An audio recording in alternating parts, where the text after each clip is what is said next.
The prairie wind howled across the endless stretch of dry land, carrying with it the scent of dust, smoke, and an unshakable sense of change. The year was harsh, and the frontier was harsher still, a place where men carved their power from blood and iron, and women were too often treated as currency. On that unforgiving soil, a young woman found herself standing at the edge of a fate she had never chosen, sold like a thing at market, her hands bound, her eyes full of defiance. The sun bled red across the horizon as if the sky itself bore witness to her surrender into the hands of a people her world had only ever called savage. But what her world failed to tell her was that even in the heart of the untamed, there were secrets and stories as complicated and human as her own. Her heart pounded as she was pulled down from the wagon, the dust settling around her ankles, the eyes of strangers fixed upon her.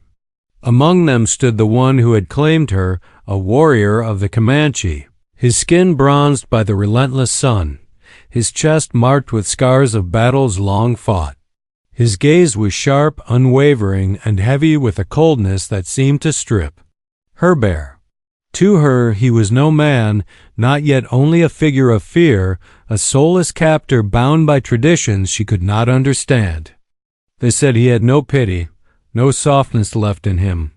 They said the plains had carved the warmth out of his spirit long ago, leaving only stone and fire. The men who had traded her laughed behind their whiskey breath, spitting into the dirt as if to dismiss her very being. To them she was a problem solved, a mouth no longer to feed, a burden turned into profit. Yet as their laughter drifted into the twilight, she felt something shift. The warrior's silence was different from their cruelty. His eyes did not mock her, though they did not comfort her either. They were searching, as if weighing her worth beyond the coin spent. She could not decide if that frightened her more than the jeers of the men she had known all her life. The camp around them stirred with the sounds of horses, the crackle of fire, and the faint murmur of voices speaking in a tongue she did not know. She stood alone in the middle of it, her wrists aching from the rope, her throat dry with a fear she would not let show. She would not cry, not here, not in front of him. Instead, she lifted her chin, meeting his gaze as if daring him to break her. For an instant, she thought she saw something flicker in his eyes, something human, something buried. But as quickly as it came, it was gone, replaced by the same unreadable mask. The journey that followed was long and punishing. Days blurred into nights as they crossed rivers and plains, the wilderness stretching in every direction. She rode tethered, her body weary, her spirit tested. Yet the warrior never struck her, never raised his hand to her, though his silence was as heavy as chains. When others in the band looked at her with suspicion or disdain, his presence shielded her in ways she could not explain. It was not kindness, not yet, but it was something that kept her from crumbling, and she wondered why. Why would a man said to be soulless bother to guard her from harm? At night, by the fire, she would steal glances at him. He sat apart, his posture rigid, his gaze lost in the flames. His people spoke around him, laughed, sang, but he remained still, as though haunted by ghosts only he could see. There was a loneliness in him that mirrored her own, though she did not dare admit it. Once, when the wind grew sharp and cold, he had wordlessly draped a piece of fur near where she slept. Not to her, not directly, but close enough that she understood. She wanted to hate him, and yet she could not forget these small, unspoken mercies. The memory of her home returned often, her family's faces blurred by the ache of betrayal. Sold. That word clung to her like the dust on her clothes. She could not wash it away, could not silence it.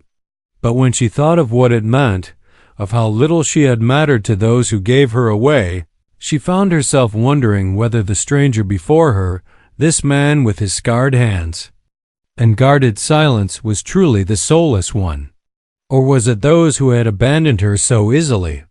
As the weeks passed, Her fear softened into something far more dangerous: curiosity. She began to notice things: the way he spoke to the horses with gentleness, the way children in the camp did not flinch from him, the way his people respected his quiet authority. She realized he was more than the cold mask he wore. He was a leader, a protector, a man whose spirit had endured things she could not yet imagine. And though his heart was locked away, she wondered what might be hidden in its depths. Still, the line between them remained. She was a captive. He was her captor. And though moments of strange understanding sparked between them, the truth could not be ignored. They lived in different worlds, bound by different laws, and she was at his mercy. Every sunrise carried the same question in her chest. Would he keep her as nothing more than a possession, or was there something else he had not yet revealed? The land itself seemed to conspire in her uncertainty. Storms swept across the plains, testing their endurance. Raids from rival bands threatened their safety. Hunger gnawed at them in the lean days when the hunt failed. In each trial, she saw him fight, not only for himself but for his people. And once, when danger struck closer than ever before, she saw him risk his life without hesitation. That night, as he returned bloodied and breathless, she realized her fear of him had shifted into something she did not dare name. The moment that would change everything came quietly, without warning. One evening, as the fires burned low and the camp settled into uneasy sleep, she found herself standing near him. The air between them was heavy with words unsaid. He looked at her then, not as a captive, not as a burden, but as something else. Entirely. For the first time, she saw no coldness in his eyes, only a weary ache and something deeper, fragile and fleeting. The silence stretched, trembling with the weight of what neither could speak aloud. But before she could understand before she could reach for it, a sound broke the night. Hooves thundered in the distance, shouts rose on the wind, and the ground itself seemed to tremble with approaching danger. He rose to his feet in an instant, his hand reaching for his weapon, his gaze locked on the horizon. And she, bound too. A fate she had not chosen yet, drawn toward a man she did not understand, felt the pull of something that could either destroy her or set her free. The night was no longer still. The shadows closed in. And in that moment, with fear and fire swelling in her chest, she realized her story with him was only just beginning. The thunder of hooves grew louder in the night, like a drumbeat against the earth, steady and relentless. Every face in the camp turned toward the sound. Mothers clutched their children, men gathered their weapons, and the horses stamped nervously, sensing danger before it fully arrived. She stood frozen, the rope at her wrists digging into her skin, her heart pounding in rhythm with the distant riders. The Comanche warrior, the one who had claimed her, moved with practiced speed. His shoulders tightened, his jaw clenched, and in a single motion, he pulled her toward the shadows of a shelter, as though even in the chaos her safety mattered. She tried to speak, but fear choked her words. The air carried the smell of smoke, and the sharp tang of sweat and leather. Every sound seemed amplified: the crackle of the fire, the soft whimper of a child, the metallic scrape of a blade being drawn. She realized then that she had stepped into a world where danger was not the exception but the rhythm of life. It was a world where every sunrise carried a question of survival, and every night could end in blood. When the riders came into view, they were not strangers to the Comanche. Their war paint glistened in the firelight, their cries piercing the night. Rival band, enemy. The two groups clashed like storm clouds colliding, and in the frenzy of shouts, she was dragged farther into the dark. Her captor's hand was firm. On her arm, not cruel but commanding. He shoved her into the safety of a structure and gave her a look so sharp she could not mistake its meaning. "Stay hidden, do not move." She obeyed, though her entire body shook. Through the cracks of the rough boards, she watched as men fought with the ferocity of wolves, blades flashing, arrows flying, and the weight of old grudges spilling into the dust. She wanted to shut her eyes, but she could not look away. Among the chaos, she saw him, her captor, the one they called Soulless, move with a force that defied his silence.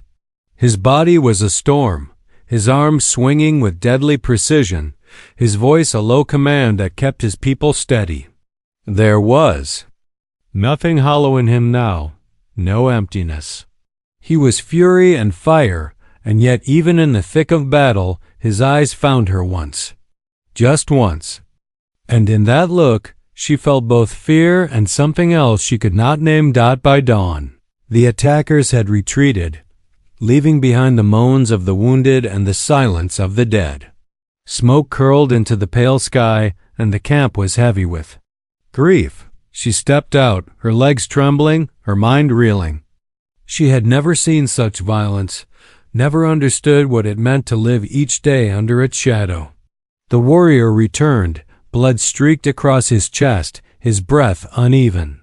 He did not speak, but he did not need to. His people gathered around him, not to praise him, but to draw strength from his presence. She realized then that he was not only a man of war, but a man burdened with the weight of his people's survival. For days after, the camp carried a silence thicker than any words. She tended to her own wounds, small cuts and bruises, but her eyes followed him. She began to wonder about his past. What had hardened him?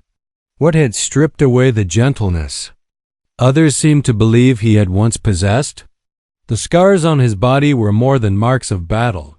They were maps of pain, of losses she could not imagine. In quiet moments, she wanted to ask him to break through the wall of silence, but the weight of their roles kept her tongue still. Her thoughts often wandered back to the night she had been traded away, the faces of those who had turned her over. Without hesitation, they had called it survival. They had called it necessary, yet she could not forgive them. She thought she had known cruelty, but the cruelty of abandonment cut deeper than the fear of strangers. And as she remembered the emptiness in her family's eyes, she began to see her captor in a different light. At least he fought for something. At least his silence had purpose. The land itself seemed determined to remind her of her place. The days grew hotter, the nights colder, and the endless wind whispered warnings she did not understand. The Comanche moved often, never staying in one place for too long. She walked among them, still bound in her role as captive, yet slowly learning their ways. She watched the women grind corn, sew hides, and care for the children. She listened to their laughter, their songs, their sorrow. They looked at her with suspicion, some with open hostility, others with quiet pity. She did not belong, and perhaps never would. But she was learning to survive, if nothing else. One evening, while the fires burned low, she sat apart, staring at the horizon where the sky met the endless earth. He came then, silent as always, and sat a short distance away. He did not look at her, and she did not look at him, but the space between them felt charged. After a long silence, he spoke, his voice low and rough, as though unused to soft words. He spoke of the attack, of enemies who would return, of the dangers still ahead. His words were few, but they carried weight. She realized he had chosen to share them with her, though she could not understand why. As the days turned into weeks, a fragile thread began to weave between them. It was not trust, not yet, but it was something close to recognition. She began to see the man beneath the mask, glimpses of his humanity shining through the cracks. Once, she saw him lift a child into his arms, his face softening in a way she had never seen before. Another time, she saw him stand alone at the edge of the camp, staring into the distance with a sorrow so deep it seemed to pull the air from her chest. He was not soulless, he was wounded. And wounds, she knew, could run deeper than flesh. Yet for every step closer, the distance remained. She was still his captive. Her freedom was a dream she carried like a secret flame, even as part of her began to fear what freedom might mean if it took her away from him. She fought the thought, buried it, but it lingered. It grew with every glance, every unspoken moment. Every time their eyes met across the firelight, the mystery of him became her obsession.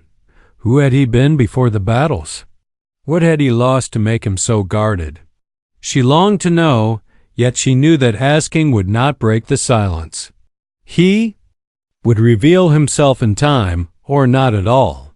Until then, she could only watch, wait, and wonder, but danger was never far. The land was not kind, and neither were the men who roamed it. Rumors of another attack began to spread. The Comanche grew restless, their voices low, their movements sharp. She felt the tension coil tighter each day, like a bowstring ready to snap. And in the heart of it all stood the man who held her fate, his spirit unreadable, his silence unbroken. Then one night, as the moon rose high in silver, a cry echoed through the camp. The warning came too late. Shadows moved swiftly at the favo edge of the firelight, and the air filled with the sound of riders once again. She was pulled to her feet, the rope at her wrists cutting deep, her heart pounding. He stood before her, his hand gripping his weapon, his gaze fixed on the darkness. And for one fleeting moment, he turned to her, his eyes burning with something fierce, something human, something that made her chest tighten in ways she could not deny. The attack had come. The night was alive with fire and fear. And as the world around her erupted, she knew the bond between them was about to be tested in ways neither of them could escape. The night burst open with chaos. Flames leapt high into the sky, the smoke curling into the pale glow of the moon. Horses screamed and stamped against the earth, and arrows cut through the air like shadows with teeth. The camp erupted into a storm of shouts and cries as men rushed to defend their families. She stood bound, pressed against the rough wood of a shelter, her breath caught in her throat, her body trembling. Every instinct told her to run, but there was nowhere to go. The horizon was a sea of darkness, and the figures charging from its depths were no saviors. The warrior who held her fate moved with the same fierce grace she had seen before. His steps were measured, his blade swift, his body a wall between her and the chaos rushing in. She watched as he cut through the attackers with precision, his face set in a grim mask. He was not fighting for glory. He was fighting for survival, for his people, for the small circle of lives that clung to him for strength. She wanted to look away, but she could not. The sight of him, fierce yet steady, burned itself into her mind. All around her, the world was breaking apart. A woman dragged her children behind a cluster of barrels. A young man, hardly more than a boy, fell with an arrow in his chest, his cry swallowed by the noise. The ground beneath her feet trembled as riders crashed through the edge of the camp. She tried to sink deeper into the shadows, but even there, she could feel the fire's heat and smell the bitter tang of fear. She did not understand the language shouted across the field, but she understood the meaning well enough. Death was close, pressing its weight into the night. At one point, she saw him stumble. A blade struck across his arm, blood spilling into the dirt. Her chest tightened, a sharp ache she could not explain. She wanted to call out, to tell him to step back, to survive, but her voice betrayed her, lost in the chaos. Still, he rose again, unshaken, driving his enemy to the ground with merciless force. He did not fall. Not tonight. By dawn, the enemy had retreated once more. The fires smoldered low, casting a dull glow over the wreckage. Bodies littered the edges of the camp, and the cries of the wounded filled the heavy silence. She moved carefully among the aftermath, her wrists raw from the rope, her mind dazed. She found herself near him again, though she did not know if it was by choice or by something stronger that pulled her to his side. He stood, bloodied but unbowed, his chest rising and falling with exhaustion. His people looked to him not with fear but with certainty. He was their anchor. For a moment their eyes met. Hers were wide, filled with questions, and his were steady, unreadable.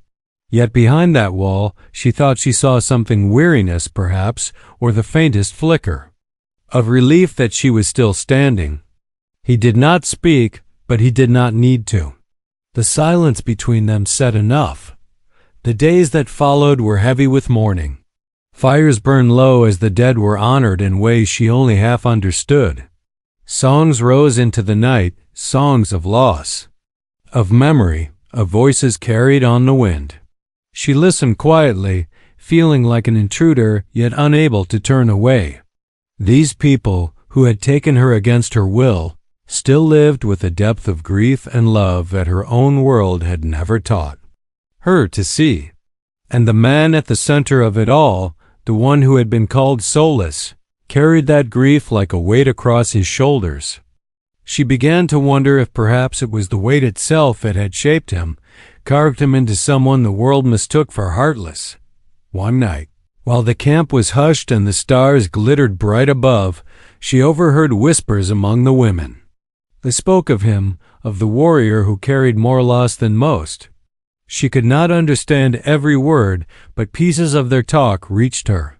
A brother lost to betrayal, a wife taken by sickness, a child buried in the earth before the boy could walk. She felt her breath catch. Suddenly the silence, the coldness, the guarded spirit, it all made sense in a way that broke her heart, but knowing this only deepened the conflict within her. She could not forget that she was still a captive, bound by a rope she had not chosen. She could not ignore the longing for freedom that burned in her chest. Yet with each day, her hatred of him faded, replaced by something more dangerous, understanding. And that understanding gnawed at her, pulling her in two directions. As the camp prepared to move again, tension grew thicker. Rumors of yet another attack spread. Some spoke of betrayal among neighboring tribes, others of white settlers pressing too far into the plains. She heard fragments of it all, though much was lost to her ears. Still, she could feel the danger, pressing close like a storm gathering at the horizon. The Comanche grew restless, their movements sharp, their voices hushed. Children were kept close, horses guarded carefully, weapons sharpened by firelight. Amid this unease, a subplot began to unfold in her days. A young woman in the camp, no older than herself, began to approach her in small, cautious steps. At first, it was no more than a look, a glance of curiosity mixed with suspicion. Then, one evening, she offered her a piece of bread pressed into her hand without a word. It was the first act of kindness she had felt since being traded away. Slowly, through gestures and fragments of shared words, a fragile thread of friendship formed. The young woman told her stories in broken phrases, painting pictures of a childhood spent on horseback, of rivers and hunts, of nights filled with song. Through these moments, she learned more of the people around her, their fears, their joys, their struggles. They were not the monsters she had been told to fear. They were human as herself, caught in the cruel web of survival. This realization unsettled her. If they were human, if they could grieve and love and laugh as she did, then what did that mean for the anger she still clung to? At the heart of it all, he remained the greatest mystery. Sometimes he was near, silent but watchful, his presence heavy as a shadow. Other times he vanished for hours, returning with new scars or with the weight of fresh burdens in his eyes. She longed to know what he thought, what he felt, what he feared. Yet she also feared the answer, for if he was not soulless, if he carried inside him the same grief and hope as any other man, then what excuse did she have for the feelings that had begun to grow inside her? As the days passed, the tension within the camp only deepened. Scouts returned with troubling news. Settlers were pushing closer, their wagons cutting lines into the prairie. Rival tribes were gathering strength, seeking revenge for old grievances. The Comanche stood at the center of it, surrounded by threats on every side. And she, caught in their midst, felt the weight of that danger pressing into her bones. Then came a night unlike the others.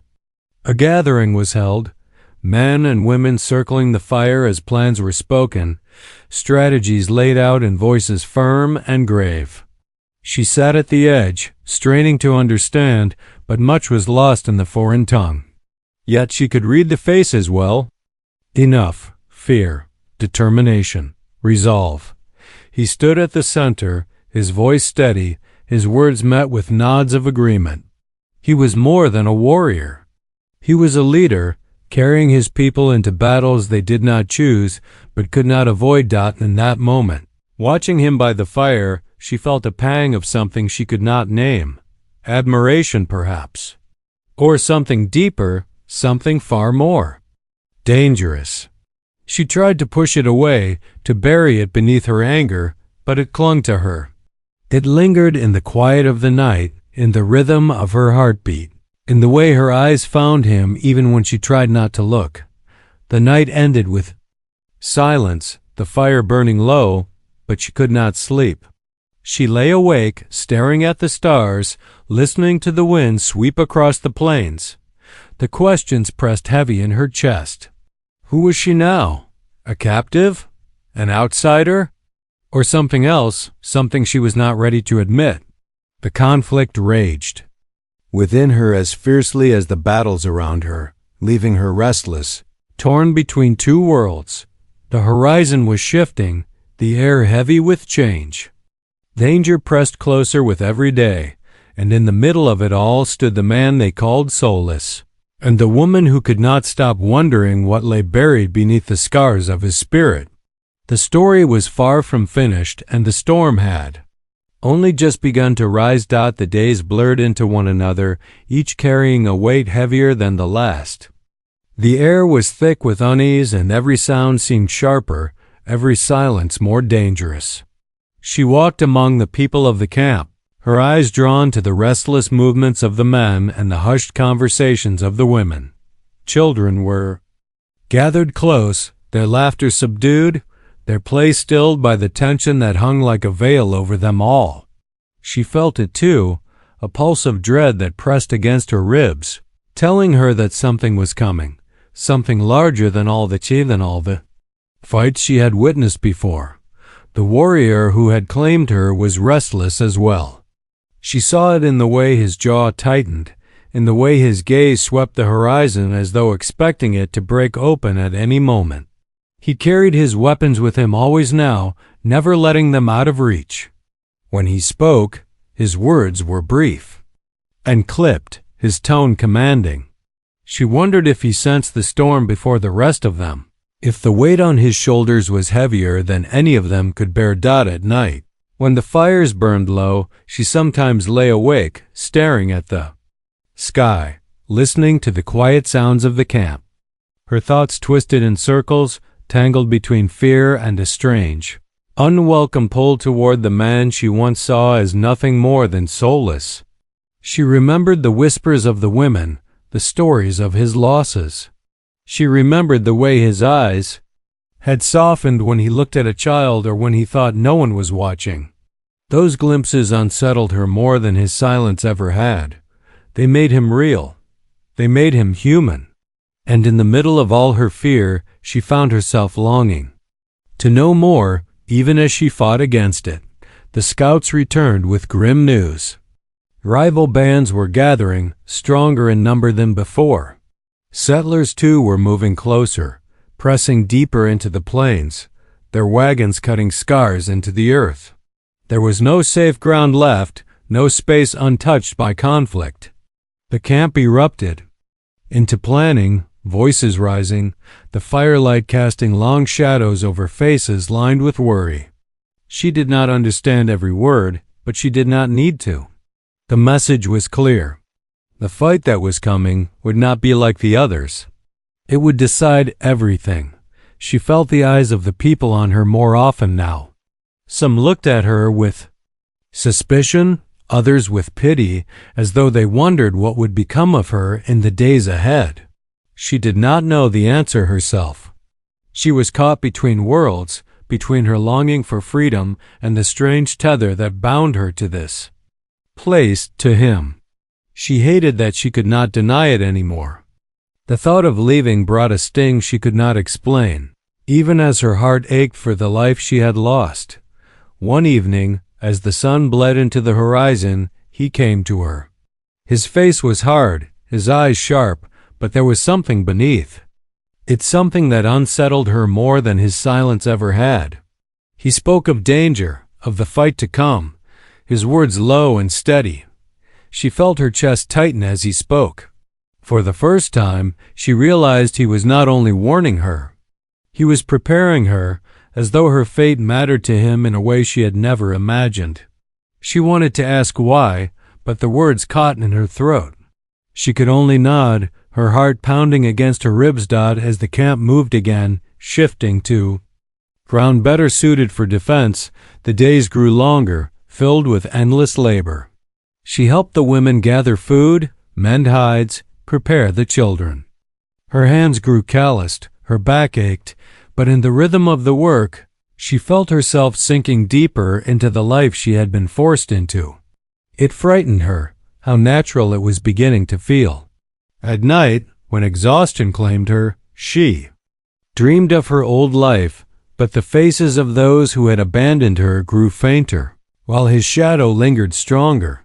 The tension built with every passing day. The men sharpened weapons late into the night, their faces grim. The women prepared supplies, speaking in hushed tones. Even the children seemed to sense it, their laughter muted, their games careful. She could feel it in her bones. The world was tightening around them, and the breaking point was close. Then came the night of the gathering. The fire roared in the center of the camp, the people circling it, their voices rising in song and in vows of defiance. She sat at the edge, her heart thundering in her chest. The warrior stood at the center, his presence commanding, his voice carrying into the night. She did not know the words, but she knew the meaning. He was binding them together, preparing them for the fight that would come with the dawn. His people answered with shouts, their spirits ignited. She felt it too, though she tried to resist it, the fire, the determination, the pulse of something larger than herself. When his eyes met hers across the flames, she felt as though the ground had shifted beneath her. The noise of the crowd faded, the firelight blurred, and all she saw was him. His gaze was steady, unyielding, yet behind it lay a question she could not answer. She looked away, her chest aching, her hands trembling. The night passed heavy and restless. The air itself seemed charged, every gust of wind carrying the weight of what was to come. She lay awake, listening to the distant howl of wolves, the low murmur of voices that did not sleep. When dawn broke, the camp was already alive with movement. The men mounted their horses, the women gathered the children, the supplies were packed tight. The storm they had feared was finally here. The enemy came at midday. Dust rose on the horizon first, a cloud that grew larger with each heartbeat. The sound followed the pounding of hooves, the sharp cries of men preparing for blood. She stood, frozen, the rope still cutting into her wrists, her heart hammering against her ribs. Around her, the camp braced for impact, every face sharp with resolve. The warrior moved to the front, his body a wall of strength, his presence unshakable. She could barely breathe as the enemy broke over them like a wave. The noise was deafening, hooves crashing, blades clashing, voices shouting in rage and fear. She stumbled back, caught between the chaos, her body trembling. She searched the battlefield with frantic eyes, and there he was at the heart of it all, his blade flashing, his movement swift and unrelenting. He fought like a man possessed, like a man who carried not only his own survival but the weight of every soul behind him. The fight raged on, the ground slick with dust and sweat. She saw faces she had come to know fall, their cries piercing the air. She saw children dragged back by mothers, their eyes wide with terror. And through it all, she could not stop watching him. Every time he stumbled, her chest clenched. Every time he rose again, her breath caught with relief. The sun burned high, the heat pressing down on them all, but the battle did not ease. The enemy pressed harder, stronger, their numbers overwhelming. She felt the panic rising in her chest, the certainty that this fight could not be won. And yet, still he stood, his body bloodied but unbroken, his will unshaken. Then, in the thick of the chaos, their eyes met once more. He was close now, close enough that she could see the sweat on his brow, the blood on his hands. For a moment, the battle around them seemed to blur, and all that remained was the silence between their gazes. Something passed between them, then something raw, something undeniable. She felt her breath hitch, her heart seize, and before she could understand it, the world around them erupted again. The climax was building, the storm pressing tighter, the danger closing in. She could feel it in her bones, in the tremble of the ground, in the sharp sting of the air. The fight was not over, but the breaking point was near. Every step, every heartbeat, every breath carried them closer to it, and she knew that when it came, nothing would remain the same. The suspense was unbearable, the tension stretched to its limit, and all she could do was hold on as the storm swallowed them whole. The battle seemed endless, a blur of dust and blood and cries that shook the earth itself. She pressed against the ground, her body trembling, her eyes fixed on the chaos. Every breath came sharp, every heartbeat like thunder in her chest. Men clashed around her, blades striking, arrows flying, the air alive with the sound of fury. In the center of it all he stood, the warrior who had once been called Soulless, his body moving with relentless force. He fought like the earth itself depended on his strength, his people's survival clinging to every stroke of his blade. For a moment, she thought he would fall.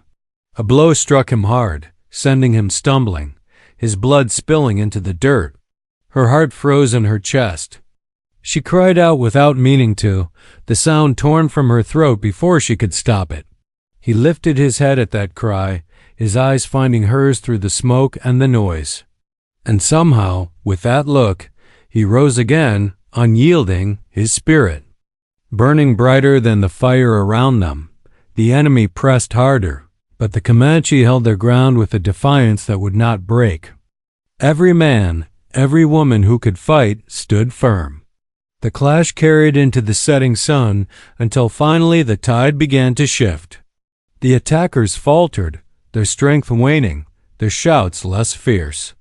One by one they pulled back, retreating into the distance, their shadows swallowed by the darkening horizon. Silence came heavy, broken only by the cries of the wounded and the weary breath of survivors. The ground was littered with the scars of the fight, the dust thick with the weight of death. She rose slowly, her body unsteady, her eyes searching. And there he was, bloodied, bruised, but standing. His chest rose and fell, his blade still, firm in his grip, his gaze sweeping over his people. They looked to him with reverence, with gratitude, with something deeper than fear. He had carried them through the storm once again. She stepped toward him, her heart hammering, unsure of what she meant to do. He turned then, his eyes finding hers in the fading light. For the first time, the wall she had always seen in him cracked. His face softened, his gaze no longer unreadable. He looked at her as though seeing her not as a captive, not as an outsider, but as someone who mattered.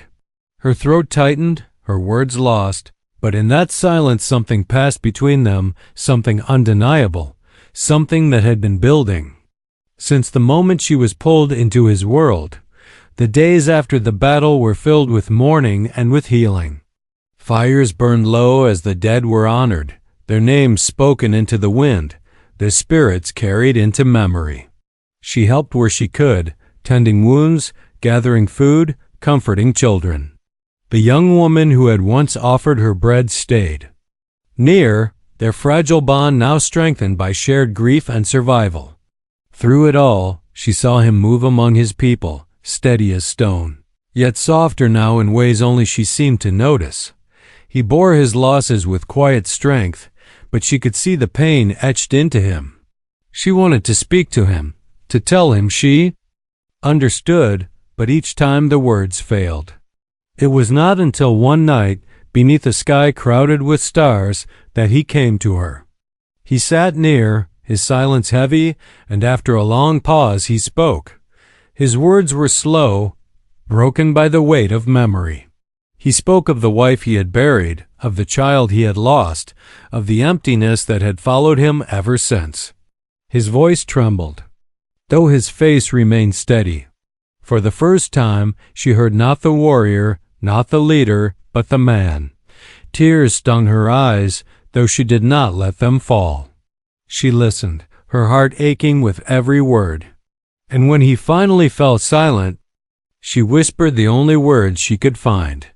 That he was not soulless, that he had carried more love and more pain than anyone she had ever known. He turned to her then, his eyes sharp, and for a moment she thought he might turn away. But he did not. Instead, he reached for her hand, his touch rough but careful, as though he feared she might break. In that touch, she felt the truth neither of them had dared to speak aloud. In the weeks that followed, the camp rebuilt. Life returned in small steps, laughter creeping back into the voices of children, hope flickering once more in the eyes of the weary. The threat of enemies still lingered at the edges of the horizon, but for now the storm had passed. She was no longer bound by rope, no longer kept in the shadows. She moved freely among them, her place no longer questioned. She was not one of them by blood, but she was no longer a stranger. Her thoughts often drifted to the family that had once abandoned her, the world she had left behind. She wondered if they ever thought of her, if they ever regretted the choice they had made. But when she looked around her now, when she saw the faces of the people who had become her new family, she realized the answer no longer mattered. She had found something stronger than the past. She had found belonging. In the most unlikely of places, the bond between her and the warrior deepened quietly, without need for grand declarations. It was in the way he sought her gaze across the firelight, in the way his hand lingered near hers, in the way his voice softened when he spoke to her alone. It was in the trust that grew between them, in the understanding that no words could capture. Their lives had been shaped by pain and loss, but in each other, they found something worth holding on to. As the seasons changed, the prairie itself seemed to echo their journey.